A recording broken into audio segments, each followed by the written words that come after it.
guys. All right, well, we're back and I got the car back.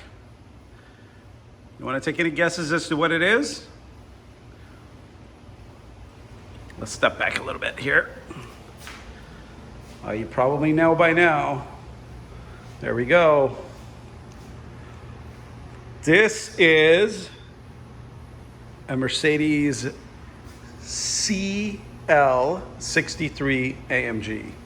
One of my favorite cars coming up as a young man, and I've been wanting to get this car for some time, and the values have dropped quite considerably on these. I found this one in mint condition, and first sight I had to have it. It is just a perfect color combo. This color is a designo color called graphite. This car was fully optioned out at $176,000, believe it or not, because it has one of the rare packages that are very sought after for this specific car, called the P30 package. So that is the AMG performance package. So today, to get that performance, you have to get that little S designation. So this car was replaced, as you probably know, by the S with the S Coupe. It was really always the S Coupe. They just called it the CL. I actually liked when it was called the CL. I don't know if I like the fact that it's now called the S Coupe, but to get the to get that P30 package now, you have to get the S63 AMG S. Or I don't know if it actually comes that way, but I know the E does. So the E63S is the P30 package essentially, which is different programming for basically the ECU. So you get additional horsepower and torque, you get the speed limiter removed. And I believe, now correct me if I'm wrong, and the literature is actually kind of sparse on this, but the suspension seems to be different too. So this maybe it's just programming, or maybe it's components. You guys can tell me about that. But yeah, I'm super stoked with this specific one. Also has fiber interior trim. And it's actually quite a bit of carbon too on the door trims and the rear. Kind of no light now, but we'll take it out and take a look. And it also has the Designo Alcantara liner. Interior is in immaculate shape. It's like nobody ever used this car. The side bolsters is usually kind of where you can tell how much use a car got, and very minimal. I haven't even really given it any sort of love, no treatment or anything. And everything on this car works perfectly. So these cars are notorious for the ABC, the active body control, which is basically the hydraulic suspension giving out. And the problem has always been the same problem, which Mercedes did not fix for decades. And anybody with these cars will tell you that the ABC system gives out on every single one of them. It's basically the fittings around the hoses and then the struts and whatnot. They just break. So I got those all replaced as a matter of course. Plus, the other thing that gives out on these cars, which is really probably the only other thing I've heard of happening a lot, is the motor and transmission mounts. A lot of torque, right? 600 pound-feet of torque or so. I think it's 604. Yeah, it'll break, and it's a heavy car. So I knew right away that that's probably one of the things I needed, and I could tell there was a little bit of play. Took it into Fletcher Jones. They confirmed that. They said, you really do need to replace these. I had them replace it right away, and man, does this car perform as well as it probably did on day one, flawlessly. And that P30 package, you can really feel it. I've driven these without the P30, and with the P30, it feels like you're driving a much sportier car than a CL. These things, I used to have a CLS63 back in the day. I bought that brand new in 2008. And I didn't want a CL then, because to me back then this wasn't sporty enough, because I'd driven both at the AMG Challenge. I gotta say, this feels a lot sporty than the CL I drove back in the day, because this has the P30 package, a lot tighter suspension. I go around turns and it really feels like it lets me lean into the turn a lot more, and it feels a lot tighter and sportier than it really should with the size that it is. It's a heavy car, but it'll surprise you, and we'll take it for a little ride later and show you guys what this thing can do. But man, I am on cloud nine. I'm probably going to keep this thing for a few months before I move on to the next thing. But I've always wanted to have one for a little while. I got a decent deal on it. I've obviously put a little bit of money into it now to make sure that it's 100% sorted before I consider selling it. So I do want to enjoy it for a few months. I just get tired of cars pretty quickly, but this so far is definitely a little sanctuary. You go inside of here and you feel like you're in a super luxurious space.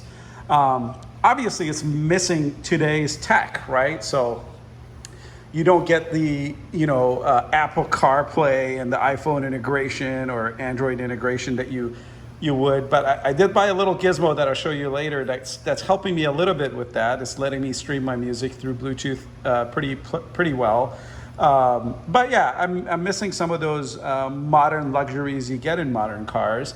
But other than that, I'm not missing anything. It feels otherwise just like a brand new Mercedes does. Driving dynamics are amazing. Tons of horsepower. And the looks of this thing, as you know, the CL, the looks are timeless. I mean, look at this thing. It's gorgeous. My buddy saw this today and he thought I'd bought a brand new car. And he is a car guy. He knows cars pretty well. And he's like, wow, I thought this was brand new. I'm like, no, it is not. This thing hails from 8 years ago. It's an 8-year-old car. Can you believe that? 8-year-old Mercedes looks like this. It also has the carbon fiber engine cover. I'll show you guys that in a bit. So yeah, let's get to it. All right, guys, let's fire her up and see where we can get. Nice. Love the sound of that V8 coming to life. 100 degrees outside, so my AC is well, it's 90 degrees outside, so, and it's only getting hotter today. So we're gonna back out of the garage here and go for a quick drive.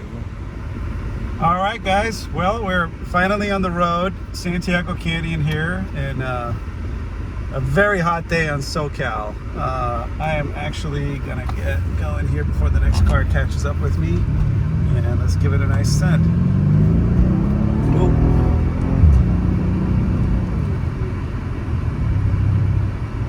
All right. So yeah, so let's talk about this car. If you're a car guy and you don't like the CL, I'd have to really kind of question your taste, because this is a very timeless design. This was the Mercedes. It's gone through, I think there was 3 or 4 generations of the CL, really, when you count them, but there was 2 really main body styles that I kind of fell in love with. There was the earlier one, like 2005, I believe, was the last year for the earlier one. Could have been 2006. And then the next one ran through 2010, where there was a slight style change, and then it went up 3 more years until 2013, and I believe maybe 2014. I'm not quite remembering the years. And then the CL was completely discontinued. This is a 2012, so it's part of the last generation of these cars, and very well refined, tons and tons of power. And with the P30 package, we got 563 horsepower in this car, and about I believe 604 foot-pounds of torque. So quite a bit of power out of this V8 that gets us from 0 to 60 in 4.1 seconds. And again, the sticker price of this car originally was $176,000, and that guy spent a lot of money on this car. I mean, after tax and all of that, he probably paid pretty damn close to 200 grand to drive this car, and it has now become the bargain, because you can get one of these. Certainly without the P30 package, you can find one pretty easily, somewhere in the 30s with low miles. And with the P30 package, in the high 30s or low 40s, depending on how well optioned it is. This car has got everything you can imagine that it could have possibly come with. I mean, we've got some features that are even new to some cars today, like blind spot assist, lane keep assist, attention assist, that sort of thing. And then night vision, which I don't even see on the cars of today as that often, only in Mercedes mostly. That's a really cool feature. I can't really demonstrate right now because it has to be nighttime for it to turn on. It has the parking assist. Let's see. It actually has a split view screen so that the passenger and driver can see two different images on the console screen here, or the the entertainment screen here, which is pretty amazing. I don't know what was going on over there. Let's see, what else? Dynamic seats, massaging seats, heating and cooled seats. So the seats are incredible. They're probably still the best seats of any car I've ever sat in, including modern cars. So this is basically an S-Class that came in coupe version. Let's give it another set. Holy cow. That is a fast car. It's not quite as fast as, it's certainly not near supercar territory. Obviously a fast car, 4-second cars are pretty common these days. But in its day, in 2012, which is really not that long ago, 4 seconds, 4.1 seconds, 0 to 60 was quite fast. In fact, it was among the fastest. And nowadays, you've got cars that can do sub 3 second 0 to 60s, pretty common. But again, it still feels pretty amazing. And certainly in this price range, I don't know very many cars that can do 4.1 seconds. There are several, but there's not that many. What else does it have as standard equipment? So, the kinds of things you're used to with Mercedes, the rear window shade, and this one's equipped with a carbon fiber trim, which is really nice. I absolutely love it. Let's see. A refrigerated kind of compartment. It's actually a cooled compartment. It's not a refrigerator. What is that called? It's called Distronic. That's right, Distronic cruise control, which was pretty new in those days. Not in 2012. I think in 2007 was the first year they came up with that, or 2008. So it was still pretty novel, and even cars today don't all have it. But a lot of the what we call today self-driving features was already starting to show in this car. But yeah, so if you can find one in the mid-30s, of course, set aside some money for possible repairs when that ABC system gives out, which I just went through and replaced quite a bit of that in this car. It can be costly. Engine mounts, they can be costly. I just got those replaced because I knew there was one of the things that needed to be replaced in this car when I first got it, and I had it done at Fletcher Jones, so I'm kind of very confident that the job was done correctly.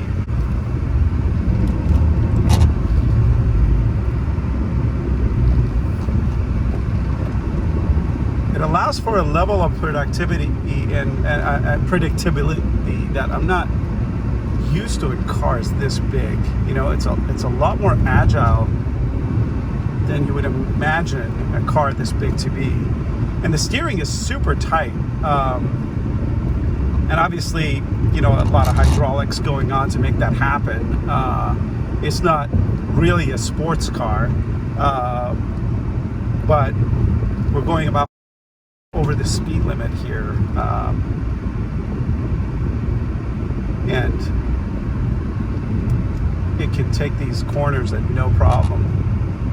CHP area only, maybe. This is where we slow down. You know, that the inside of this car is so well insulated that you probably can't hear the motor that well, but the exhaust note of this thing is pretty awesome. I remember on my CL63, we deleted the resonators, and man, that sounded amazing. I'm not planning to really do that with this car. I don't feel like the CL has as much to prove, and it really, it sounds great as it is.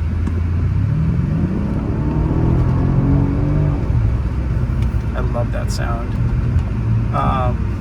Of course, the thing that's really expensive on these cars is replacing the brakes, so you don't really want to do this stop and go thing too much. This is where we take the Jeep off-road here. Cool little trail, not technical or anything, but just a trail. And I usually take the motorcycle out on this road, but this car is actually fun enough that it's not a boring drive. Now, I brought the NSX here a couple of times, and actually, to be honest, I kind of am enjoying this a little bit more, because on the NSX, I would, you know, my body would be hurting at the end of it. And yeah, as fun as it was, you really can't go that fast here. You know, it's not safe. There's a lot going on. There's motorcyclists, and there's tons of cars, and there's a couple of areas that are, you know, the road's not necessarily maintained every day, so there's gravel and whatnot. So you could really get yourself into some trouble here. So one thing we haven't talked about is fuel economy. Not great, 1522.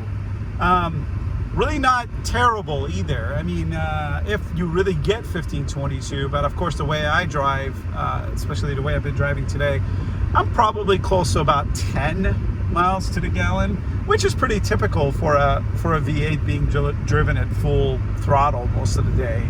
So I don't really know what that warning. Oh, I think that's my reserve fuel warning.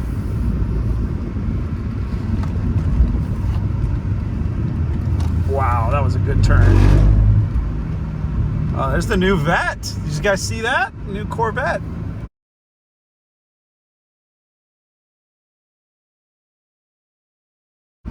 Looked pretty good. I don't see too many of those out in the wild. Of course, I haven't been getting out of the house very much. A little bit of understeer there, but there was a lot of dirt, so I wasn't getting too aggressive with it. And on the way back, I'm going to be a little more cautious, I feel like. So let's give it a send.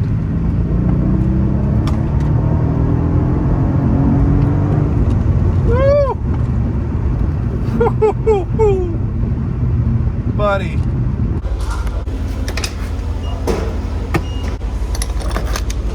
Look. There you go, guys. It is the end of the day. It was a fun ride out to Santiago Canyon today. What a hot day too, man. I think it hit like 97 at some point, and just a pleasure to ride in this thing though. Super fun, great ride, nice and comfortable with those ventilated seats and that AC blasting cold air. Didn't feel it a bit. And man, this thing is just a dream. It's been on my bucket list for a very long time, and I just finally decided to pull the trigger. And yeah, there's a few other cars on my bucket list that I'll probably be trying to cycle through in the next couple of years. And maybe I'll do a video on the cars that are on my bucket list. The CL though, I mean, this thing is such a classic look. The pillarless windows there, just that. Look at it. It looks like a catalog photo, no matter what angle you look at it from. It's such a beautiful car, really can't. Other than the previous CL to this, which I also really love, I can't think of another car that has had such an iconic influence, on me in modern days. I really just dug this car when very first time I saw it. I was like, man, I got to get one of these things someday. And at the time, I felt like this car was maybe a little too kind of, I don't know.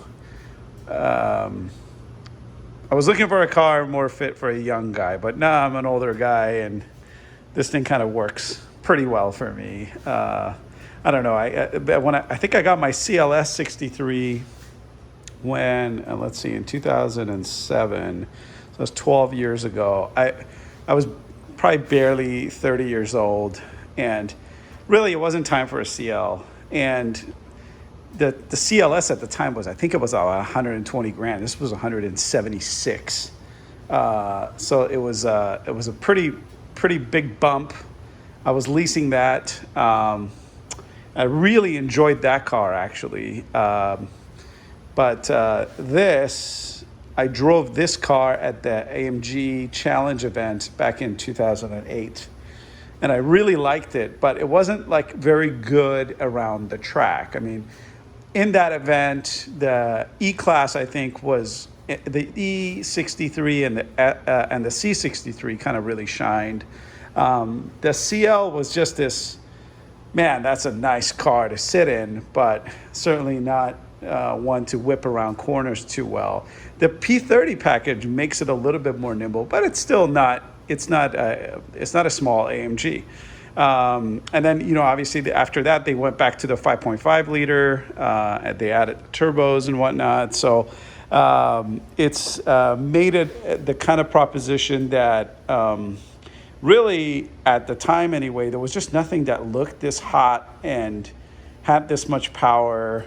There was a lot of cars that had a lot of power that were very expensive, but just nothing that had this classic look. And I had to have it.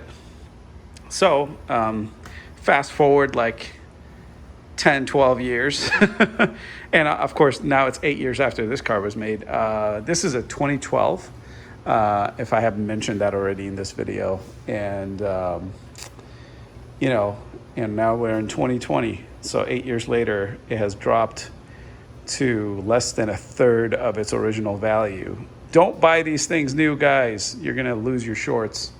And as you can see, this one's still in immaculate condition. It's just phenomenally well kept. It was always garage kept from what I understand. The paint doesn't have a single blemish on it. It's a little dirty right now because I've been driving it around all day, but and the wheels are in great original shape. One of the wheels has like a tiny bit of curb rash on it. I think it's this one. Yeah, right here. I guess not so tiny. But that's really the only thing I can point to on the car that says to say it's not perfect. Otherwise, I am a happy camper. Cool. Look forward to hearing from you guys. I'll do more videos on this car, hopefully soon. Not really planning to mod it at all. Honestly, I think it's perfect the way it is. I was originally thinking about maybe deleting the resonators and getting that nasty AMG sound out of it. But I love the car the way it is.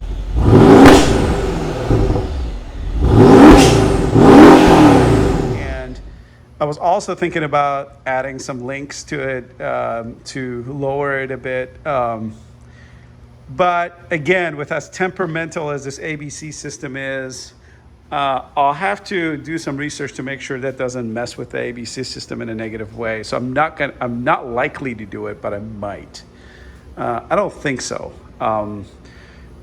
Stock, just like this, is just an amazing classic look, and might just leave well enough alone this time around.